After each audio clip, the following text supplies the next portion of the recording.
దీని యొక్క వాక్యాన్ని ధ్యానం చేసుకుందాం. రూతు గ్రంథం మొదటి అధ్యాయం 19, 20, 21 వచనాలు చదువుకుందాం.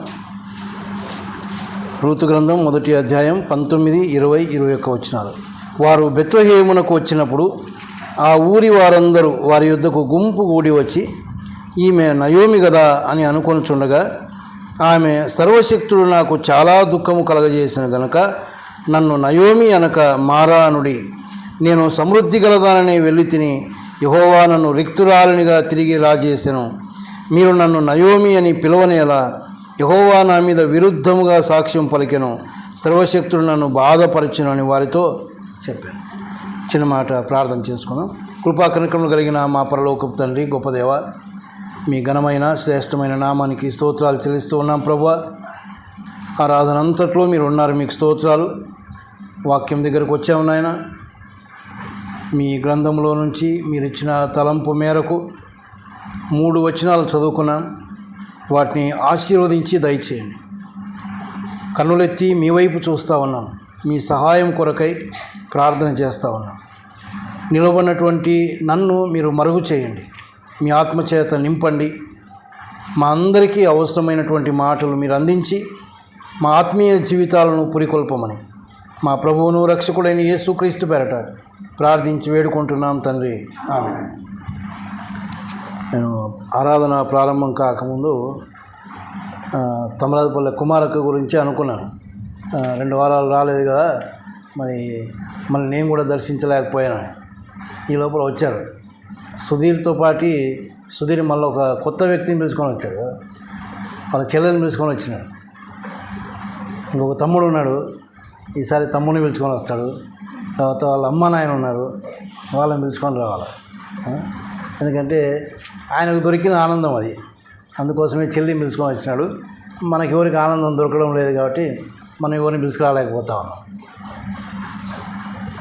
అంటే నాలోనే లోపం ఉందేమో తెలియదు, మరి ఆనందం కలగజేయలేకపోతా ఉన్నామేమో. దేవుడు ఇచ్చిన వర్తమానం అందిస్తూ ఉన్నాను అంతే. మరి మనల్ని ఎందుకు కార్యం జరగడం లేదో తెలియదు. ఎంతకాలమైంది ఒక ఆత్మనైనా మనం సంపాదించుకోలేకపోతే చాలా విచారకరం. కాబట్టి మనం ప్రార్థన చేద్దాం. ఆత్మల యొక్క భారం కలిగి ముందుకు సాగడానికి దేవుడు కృప అనుగ్రహించును గాక. రూతు గ్రంథంలో నుంచి మనం చదువుకున్నాం. రూతు గ్రంథం అనగానే చాలామందికి అవగాహన ఉంది. రూతును గురించి అయితేనేమి, రూతులో ఉన్నటువంటి కొంతమంది వ్యక్తుల గురించి, ఇంకా చెప్పాలంటే నయోమి గురించి ఎక్కువగా, నయోమి భర్త గురించి కానీ వారి పిల్లల గురించి కానీ చాలా అరుదుగా మాట్లాడుకుంటాం. ఎక్కువగా నయోమి గురించి, తర్వాత రూతు గురించే మాట్లాడుకుంటాం. పరిశుద్ధ గ్రంథంలో 66 గ్రంథాలు ఉన్నాయి కదా, బైబిల్ గ్రంథం 66 గ్రంథాలు ఉన్నాయి.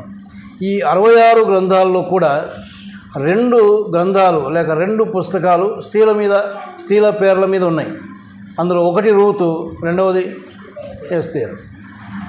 ఇంకా ఉన్నటువంటి ప్రాముఖ్యత ఏంటంటే, రూతు అన్యురాలు, మోయాబీయురాలు. ఆమె వివాహం చేసుకుంది ఎవరిని?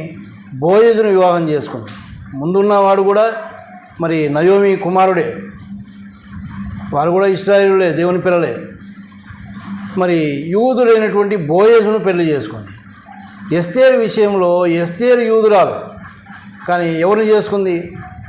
అన్యుడైనటువంటి అహష్వేరోషును పెళ్లి చేసుకుంది. ఇంకా వారిలో ఉన్న మరి ఒక సంగతి ఏంటంటే, ఇద్దరు కూడా దేవుని పిల్లల యొక్క విమోచన విషయంలో వారు పాలిభాగస్తులుగా ఉన్నారు. ఎస్తేరు గురించి మనం ఆలోచన చేస్తే, యూదులందరినీ చంపేయాలని హామాను అనుకున్నాడు. రాజు దగ్గరికి తీసుకొని పోయి ఆ పత్రికను దాని మీద ముద్ర కూడా వేయించుకున్నాడు. అయితే అక్కడ ఎస్తేరు ఉండటం బట్టి, ఎస్తేరు ఆమె యొక్క పనిగత్తెలు ఉపవాసం ఉండి ప్రార్థన చేసి రాజు దగ్గర మాట్లాడిన తర్వాత వారు యూదులు చంపబడకుండా వారిని విమోచించింది ఎస్తేరు. మరి రూతు విషయంలో ప్రజలందరి విమోచన కొరకై మన ప్రభు అయిన యేసుక్రీస్తు రూతులో నుంచే వచ్చాడు. ఆయన మత్తయి సువార్త 1వ అధ్యాయం గురించి చాలాసార్లు నేను యవనస్తులకు చెప్తూ ఉంటాను. 1వ అధ్యాయం అనగానే ఏముంటుంది అక్కడ?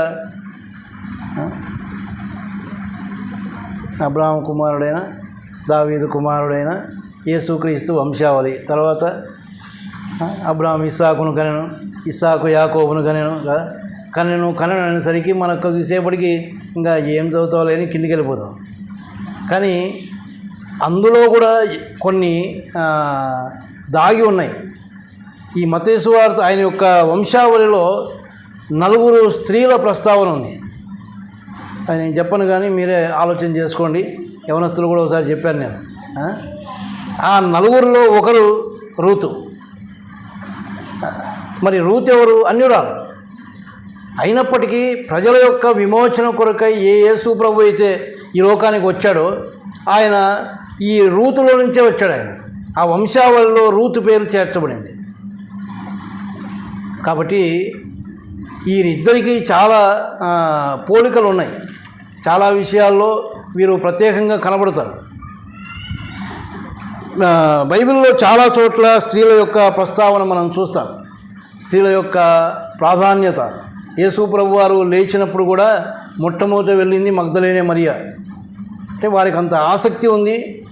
వారి ప్రార్థనలు కూడా చాలా ప్రభావవంతమైన ప్రార్థనలే. స్త్రీల కూడికలో మరి ఎంతమంది ప్రార్థన చేస్తారో నాకు తెలియదు. వారు చాలా ప్రార్థనా పరులు అంటే వారే. పురుషులు అంత ఇదిగా ప్రార్థన చేయలేరు, కానీ స్త్రీలు చాలా బాగా ప్రార్థన చేస్తారు. ఇటువంటి అనుభవాలు వీరిలో చూస్తాం. మంచిది. మరి ఇక్కడ మనం చదువుకున్నటువంటి భాగంలో నయోమిని గురించినటువంటి సంగతులు మనం చదువుకున్నాం. వారు బెత్లెహేమునకు వచ్చినప్పుడు అంటే ఎవరు వచ్చారు బెత్లెహేముకు? రూతు, ఆ తర్వాత నయోమి. చరిత్ర ఉంది. మనం ముందుకు చదువుకుంటూ వెళ్తే వీళ్ళు ఏం చేశారు? మొదటి వచనంలో మనం చదివితే, న్యాయాధిపతులు ఏలిన దినముల యందు దేశంలో కరువు కలుగగా యూదా బెత్లెహేము నుండి ఒక మనుష్యుడు తన భార్యను తన 2 కుమారులను వెంట పెట్టుకొని మోయాబు దేశమునకు కాపురముండుటకు వెళ్ళాను. ఆ తర్వాత వాళ్ళ పేర్లు కూడా మనం చదువుతాం. ఎలీమెలెకు, ఆ తర్వాత ఆయన భార్య నయోమి, వారిద్దరు కుమారులు కదా, మహలోను కిల్లోను. వీరు 4 కలిసి బెత్లెహేమును వదిలిపెట్టి మోయాబు దేశానికి వెళ్ళారు. ఎందుకు వెళ్ళారు? కరువు వచ్చింది. కరువు వచ్చేసరికి వారు బయలుదేరి మోయాబు దేశమునకు వెళ్ళినారు. కానీ అక్కడ ఏం రాయబడిందంటే, మోయాబు దేశమునకు కాపురముండుటకు వెళ్ళిరి. కాపురం ఉండడానికంటే ఇంక అక్కడ స్థిర నివాసం ఏర్పాటు చేసుకోవడానికి.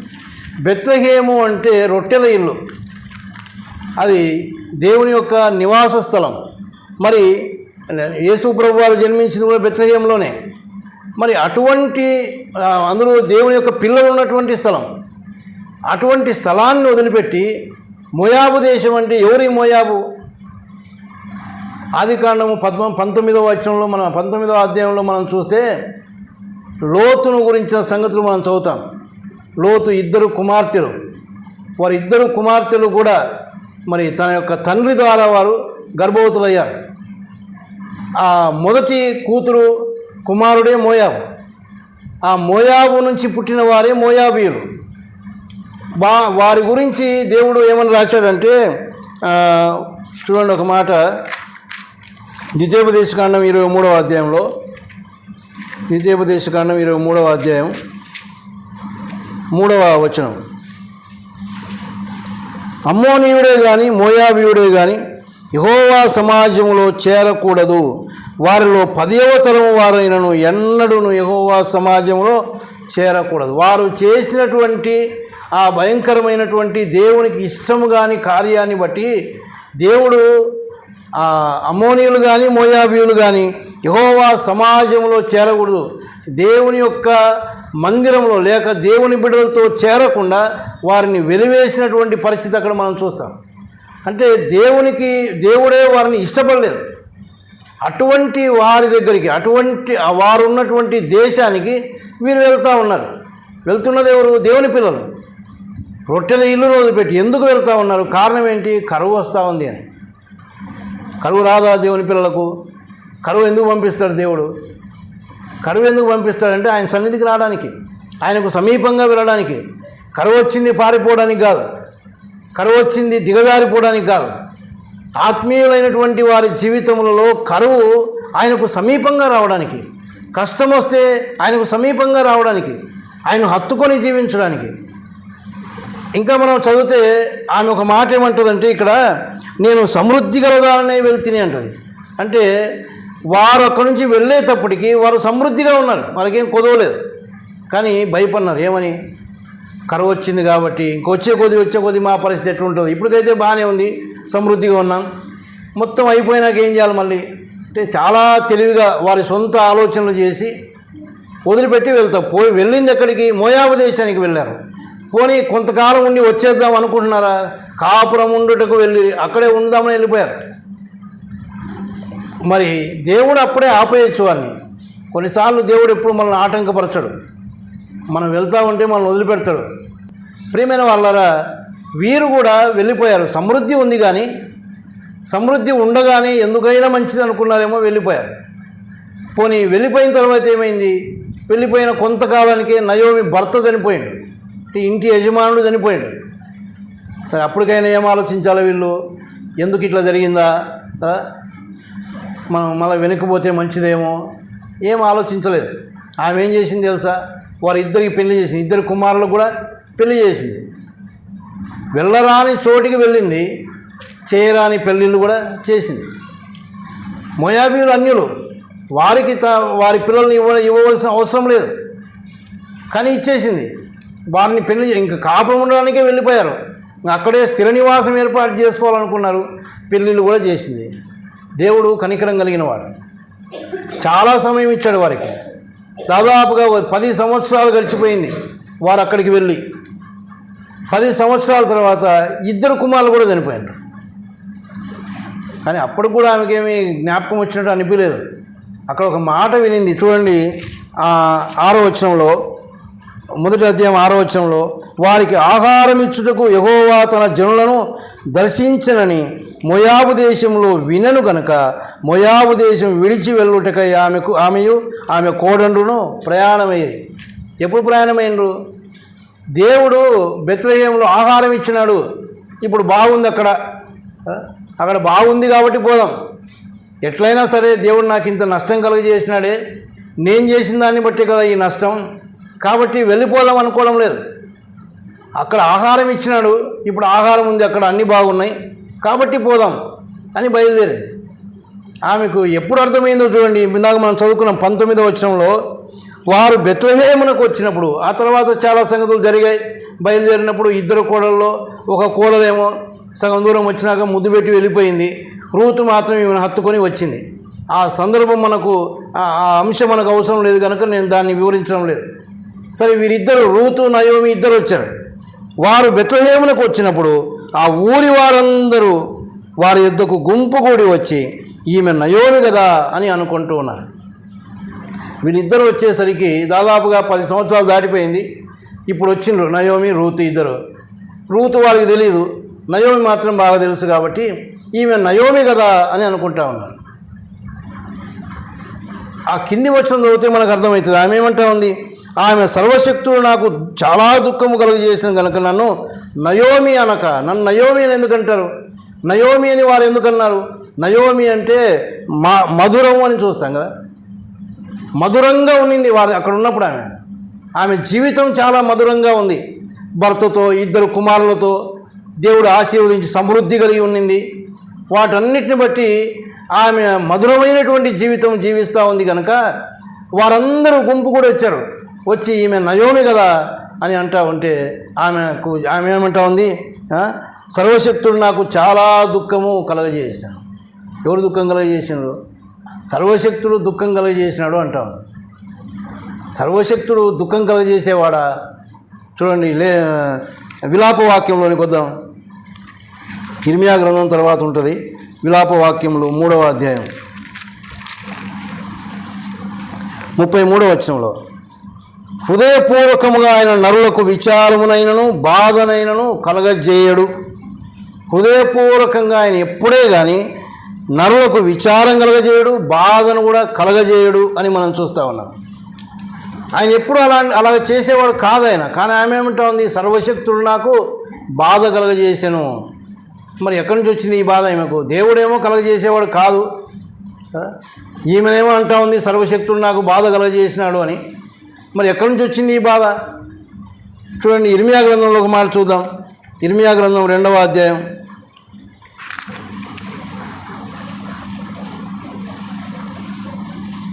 17వ వచనం, ఆ తర్వాత 19వ వచనం, 2 వచనాలు చదువుదాం. నీ దేవుడైన యెహోవా నిన్ను మార్గములో నడిపించుచుండగా నీవు ఆయన్ని విసర్జించుట వలన నీకు నీవే ఈ బాధ కలగజేసుకుంటేవి కదా అని. ఆయన చక్కగా నడిపిస్తూ ఉన్నాడు. నడిపిస్తూ ఉంటే నీకు నీవే ఏం చేసుకున్నావు? బాధ కలగజేసుకున్నావు. సమృద్ధి ఉంది, అన్నీ ఉన్నాయి. బెత్లెహేము రొట్టెలు ఉన్నటువంటి ఇల్లు, కరువు మాత్రమే వచ్చింది, కానీ దేవుని ప్రజలు ఉన్నారు అక్కడ. దేవుని సన్నిధి ఉంది, ఆరాధించే స్థలం ఉంది, మంచి సహవాసం ఉంది. కానీ అవన్నీ వదిలిపెట్టి ఎక్కడికి వెళ్ళిపోయింది? మోయాబు దేశానికి వెళ్ళిపోయింది. అన్యులు ఉన్నటువంటి స్థలం. అక్కడ ఆరాధన లేదు, అక్కడ దేవుని సన్నిధి లేదు, దేవుని పిల్లల సహవాసము లేదు. తనకు తానుగానే కదా, ఆమెనే వెళ్ళిపోయింది. కానీ ఇప్పుడేమంటా ఉంది ఆమె? సర్వశక్తుడు నాకు బాధ కలగజేసాను.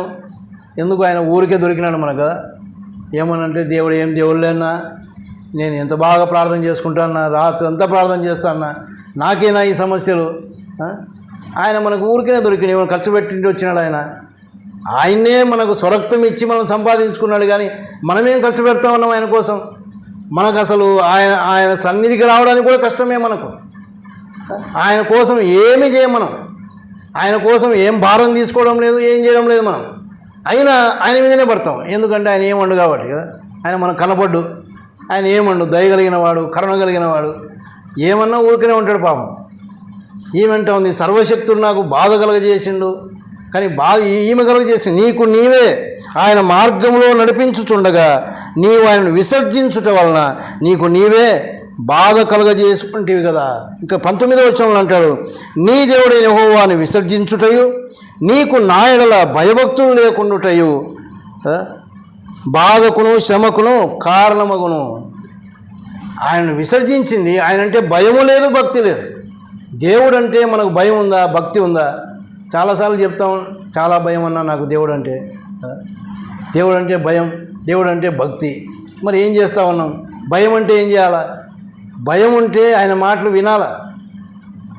అబ్రహాం విషయంలో ఆ మాట మనం చూస్తాం. ఆయన చెప్పింది చెప్పినట్టు చేయాలి. మరి భయం ఉంటే ఆయన చెప్పిన మాట వింటా ఉన్నామా? ఎన్ని మాటలు వింటా ఉన్నాం? మనకు బుద్ధి పుడితే వింటాం, మనకి ఇష్టమైతే వింటాం, మనకు కష్టమైతే వినం, అది మన ఇష్టం.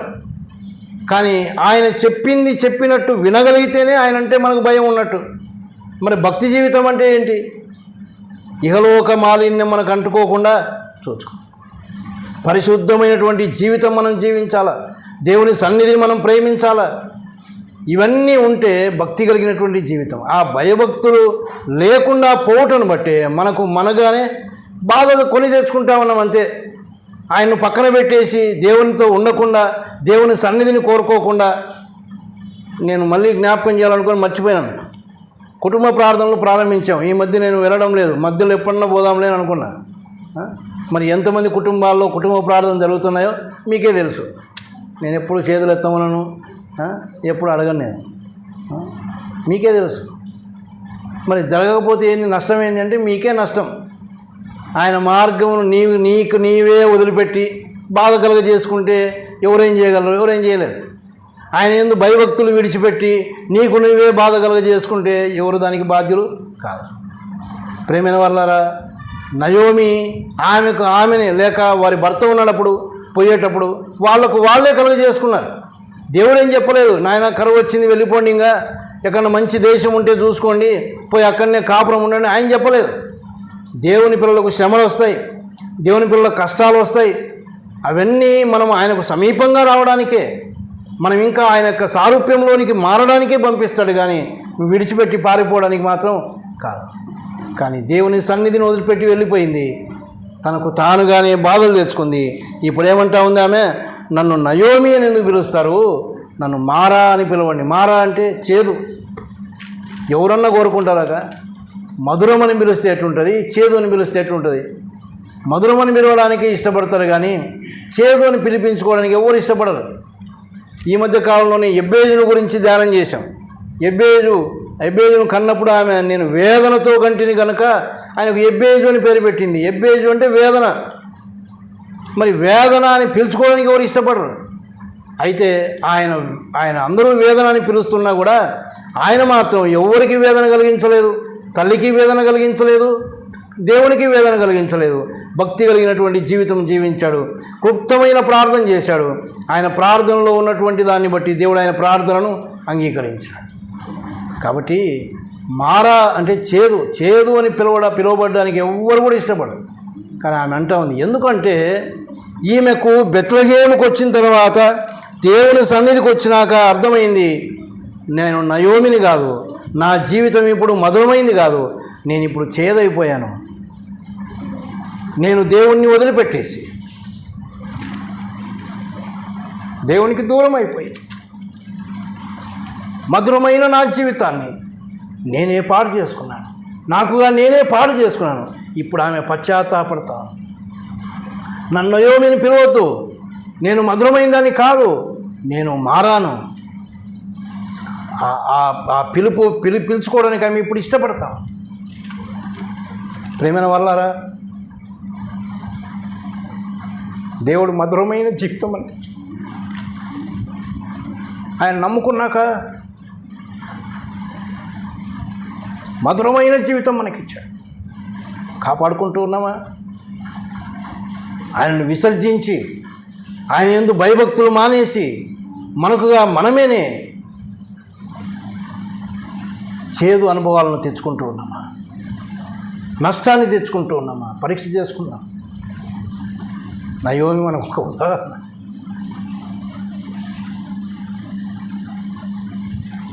నేను సమృద్ధి గలదానని వెళ్ళి తిని ఇప్పుడు ఎటు వచ్చింది?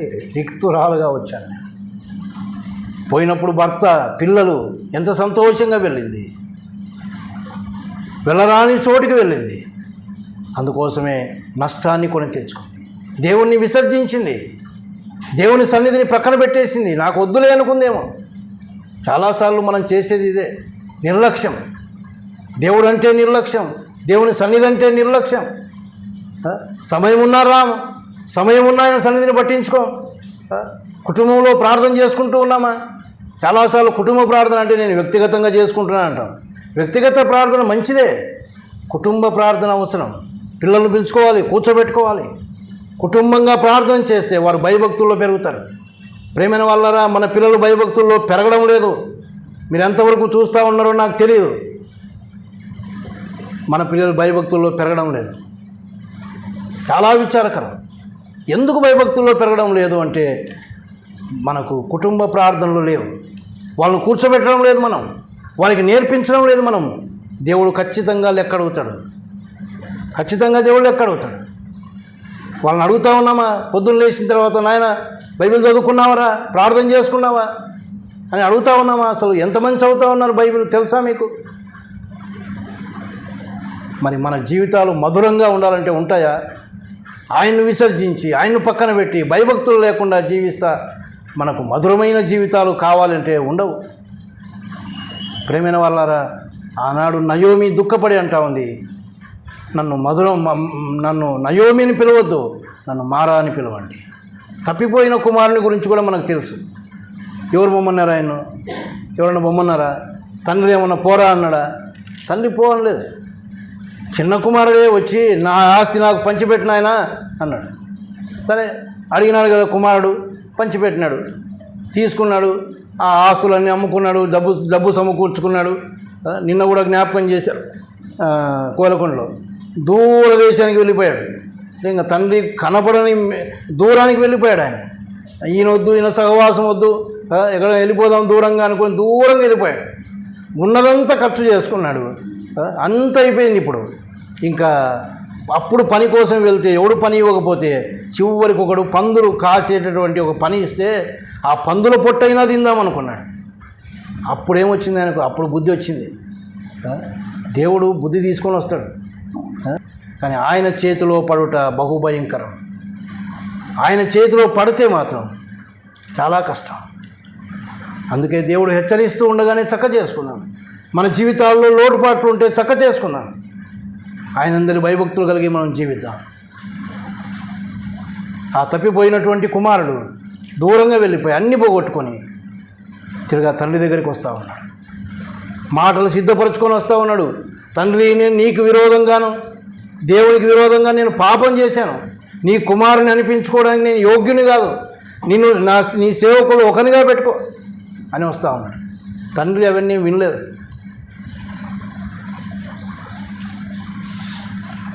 తండ్రి ప్రేమ కలిగినవాడు.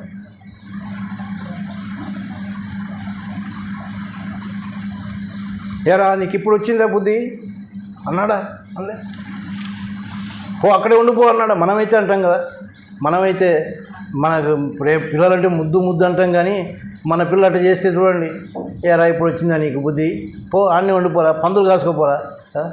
చాలాసార్లు పిల్లలను మనం ఇష్టం వచ్చినట్టు మాట్లాడతాం, తప్పండి.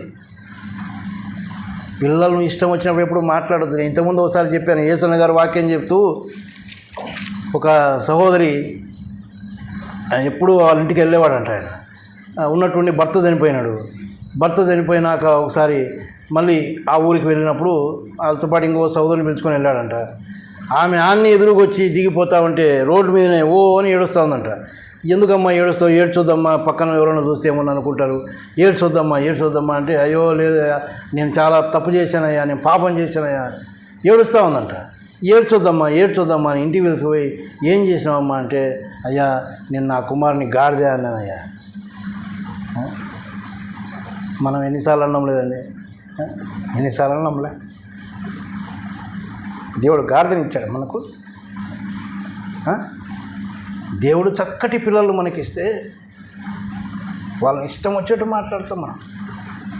వాళ్ళను సరి అయిన రీతిలో మనం పెంచాలి. అయితే ఆ తండ్రి మాత్రం అలా మాట్లాడలేదు.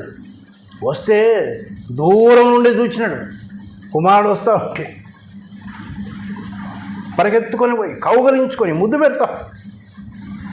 ఇది తండ్రి ప్రేమ. మన పరలోక తండ్రి ప్రేమ.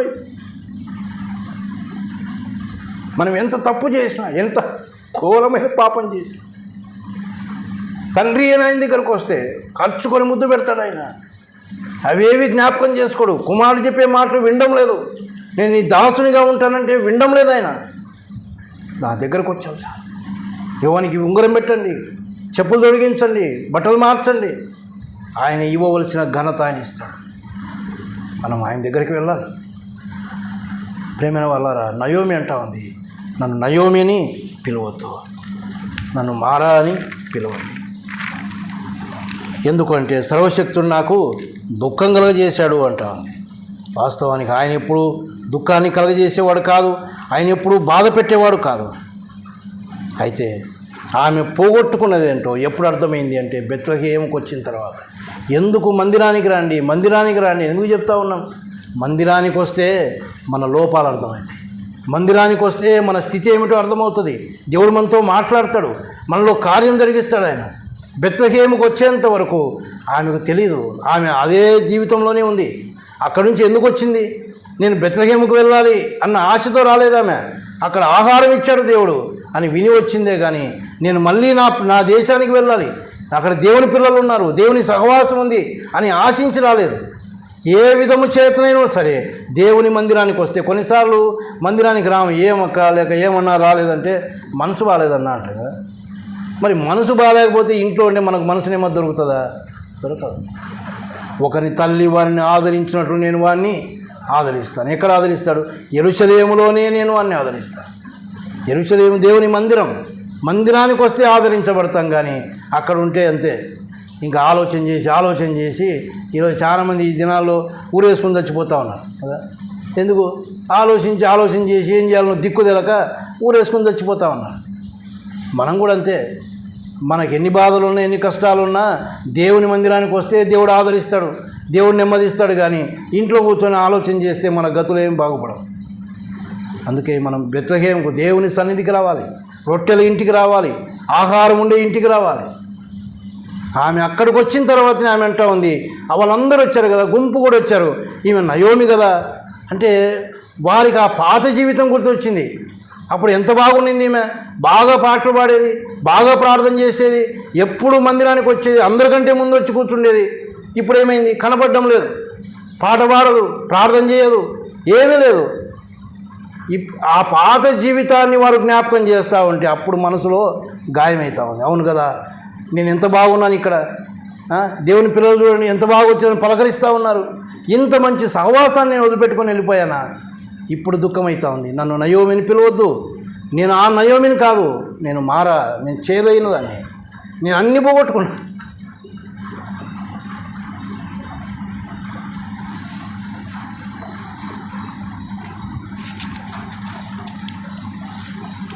ఇప్పుడు ఆ సహవాసం నాకు లేదు, ఆ సన్నిధి నాకు లేదు, నేను అన్నీ పోగొట్టుకున్న దాన్ని. నన్ను ఎందుకు నయోమని పిలుస్తారు? నన్ను మారా అని పిలవండి. ఇప్పుడు దుఃఖపడతా ఉంది. అక్కడికి వచ్చాక ఆమెకు అర్థమైంది, ఏం పోగొట్టుకుందో అర్థమైంది. చాలాసార్లు మనకు అన్నీ సమృద్ధిగా ఉన్నప్పుడు ఏం అర్థం కాదు, దేవుని సన్నిధిలో ఉన్నప్పుడు మనకు అర్థం కాదు. దేవుని సన్నిధికి దూరం అయిపోయి దేవుని వాక్యం లేక, దేవుని ఆదరణ లేక మన యొక్క పరిస్థితి ఘోరమైనప్పుడు అర్థమవుతుంది దేవుని సన్నిధి అంటే ఏంటో. ఏమి కోల్పోయినామో అప్పుడు అర్థమైంది. తప్పిపోయిన కుమారుడు కూడా అప్పుడే అర్థమైంది. ఆ పొట్టు తినే పరిస్థితి వచ్చినప్పుడు అప్పుడు అర్థమైంది. అప్పుడు తండ్రిని జ్ఞాపకం చేసుకుంటా ఉన్నాడు, అయ్యో నా తండ్రి ఇంట సమృద్ధిగా ఉంది కదా, నా పనివారికి కూడా సమృద్ధిగా తింటా ఉన్నారు, నాకు ఇక్కడ గతి లేదు అని వెళ్తూ ఉన్నాడు. తండ్రి దగ్గర ఉంది, తండ్రి ఏం దూరం చేయడు, తండ్రి ఎప్పుడు మనల్ని విడిచిపెట్టేవాడు కాదు. చూడండి, విలాప వాక్యంలోనే ఇంకొక మాట ఏమని ఉంటుందంటే, విలాప వాక్యములు మనం ఇందాక 3:33 చదివాం కదా, పైన ఇంకొక మాట ఉంటుంది చూడండి.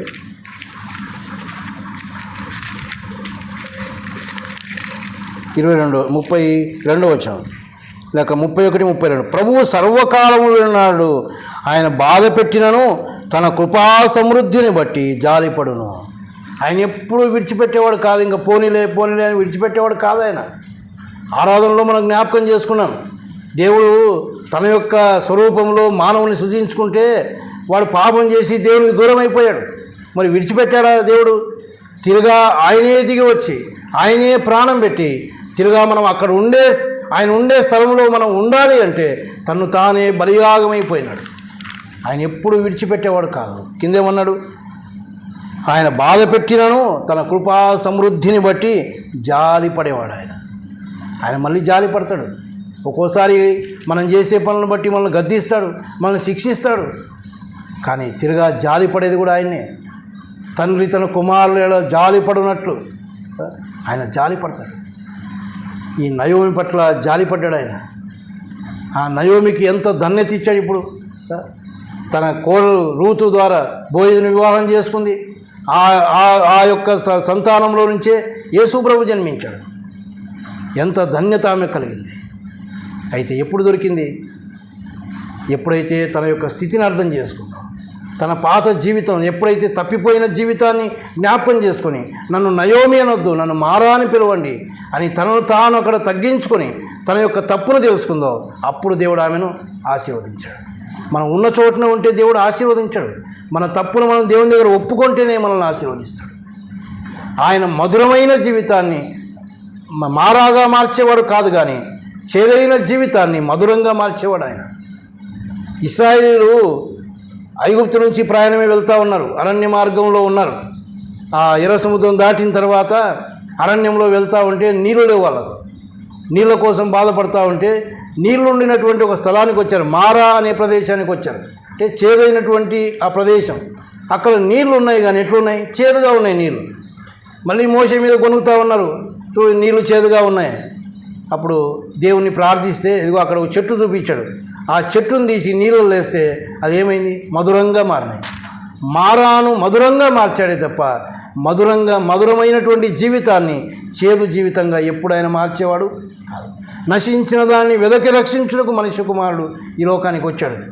నశించిపోయేవారిని, చేదైన అనుభవంలో ఉన్నవారిని వారి మధురమైనటువంటి జీవితం ఇవ్వడానికే ఆయన దిగి వచ్చి మన కోసం ప్రాణం పెట్టాడు. ప్రేమైన వాళ్ళరా, మన జీవితాలు ఎలా ఉన్నాయి? మధురమైన జీవితం ఆయన ఇచ్చాడు, కానీ దాన్ని మనం కాపాడుకోగలుగుతా ఉన్నామా? మనము మనీ లేక చేదైనటువంటి అనుభవాలు మనం కలిగి ఉన్నామా? ఆయన్ని వదిలిపెట్టి మనకుగా మనమే నీవే బాధను కొని తెచ్చుకున్నామంటా ఉన్నాడు. మనకుగా మనమే బాధను కలిగించుకొని ఇగో దేవుడు నాకు బాధ కలగజేశాడు అనే స్థితికి ఎప్పుడు రావద్దు. ఆయన ఎప్పుడు బాధ కలిగించాడు.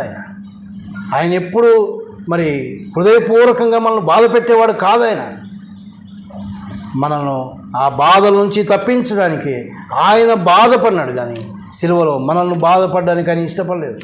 సిలువ మరణం మందే, మనల్ని ఆ బాధకు అప్పగించలేదు. ఆయన బాధపడ్డాడు, ఆయన మరణం అనుభవించాడు, మనకు రక్షణ ఇచ్చాడు ఆయన. ప్రేమైన వాళ్ళారా, మన జీవితాలు ఎలాగున్నాయి? నయోమి లాంటి జీవితాలు మనకు ఉన్నాయా? నయోమి లాంటి జీవితమును మారాలాగా మార్చుకుందామే. కానీ దేవుడు మహాకృపను చూపించాడు కనుక, జాలి చూపించాడు కనుక తిరిగా బెత్లెహేముకు రాగలిగింది. ఇప్పుడు ఆమె అంటా ఉంది, నన్ను నయోమి అని పిలవద్దు, నన్ను మారా అని పిలవండి అని. కానీ దేవుడు తిరిగా ఆమెను మరి మధురమైనటువంటి జీవితం ఆయనకి ఇచ్చాడు. ఎందుకంటే తన తప్పు తాను ఒప్పుకుంది. ఉదయం కూడా ఆరాధనలో ఇంకొక మాట మనం ఏం జ్ఞాపకం చేసుకున్నామంటే, ఎఫెసీయులకు రాసిన పత్రిక 5వ అధ్యాయం 2వ అధ్యాయంలో మనం పరిమళ వాసనగా ఉండడానికి అన్నాడు. మనం పరిమళ వాసనగా ఉండడానికైనా తను తానే బలియాగంగా అర్పించుకున్నాడు.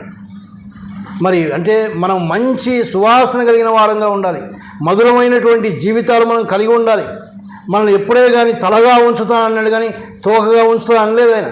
తన పిల్లలు ఎప్పుడు మరి ఉన్నతమైన స్థితిలో ఉండాలి, అది దేవుడు ఆశించేది. కానీ మనమే ఏం చేస్తా ఉన్నాం? మనకుగా మనమే దేవుణ్ణి విసర్జించి దేవుని యందు భయభక్తులు మానుకొని మన ఇష్టానుసారమైనటువంటి మార్గంలో వెళ్ళిపోయి మారా అనుభవాన్ని మనమే కొని తెచ్చుకుంటా ఉన్నాం. ఆయన మాత్రం ఎప్పుడు అలాంటి స్థితి మనకి ఇచ్చేవాడు కాదు. అందుకోసమే ఆయన దిగి వచ్చి మనందరి కోసం ఆయన ప్రాణం పెట్టాడు ఆయన. అయితే తిరుగా మనం ఆయన దగ్గరికి రావాలి. ఒకవేళ మారా జీవితంలో ఉన్నామా, చేదైన అనుభవాల్లో ఉన్నామా, తిరిగి ఆయన దగ్గరకు వద్దాం, ఆయన దగ్గర సాగిల పడదాం.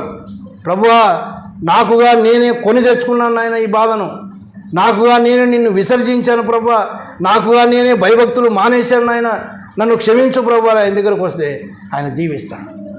ఆయన మళ్ళీ తిరుగు అంతకంటే మధురమైనటువంటి జీవితం ఆయన ఇస్తాడు. ఎంత మధురమైన జీవితం ఇప్పుడు అయింది నయోమిది. ఆమె యొక్క కోడల్లో నుంచే ఎవరు వచ్చారు? యేసు ప్రభు వచ్చాడు, లోకరక్షకుడు ఉదయించాడు. అంతకంటే భాగ్యం ఇంకేం కావాలండి? అంతకంటే మధురమైన జీవితం ఇంకోటి ఏముంది? ఇప్పుడు నయోమి ఇప్పుడు అడిగితే ఏమంటుంది ఆమె? నన్ను నయోమి అని పిలవండి, నన్ను మారా అని పిలవద్దు అంటుంది. అప్పుడేమనింది? నన్ను నయోమి అని పిలవద్దు, మారా అని పిలవండి. మనల్ని ఏమని పిలిచాలి? ఇప్పుడు ఏమని పిలుచుకుందాం? నయోమిని పిలిస్తే బాగుంటుందా, మారా అని పిలిస్తే బాగుంటుందా? మన జీవితాలు మధురంగా ఉన్నాయా, చేదుగా ఉన్నాయా? ఎందుకు చేదుగా ఉన్నాయి? చేదుగా అంటే మనమే తెచ్చుకుంటా ఉన్నాం. ఆయన ఎప్పుడు బాధ కలగజేసేవాడు కాదు. ఆమె అంటా ఉంది, సర్వశక్తుడు నాకు బాధ కలగజేశాను. ఇంకా చాలా మాటలు మాట్లాడింది కదా ఆమె. చూడండి, ఆ మాట చదివి నేను ముగిస్తాను. ఆమె ఏమంటా ఉంది?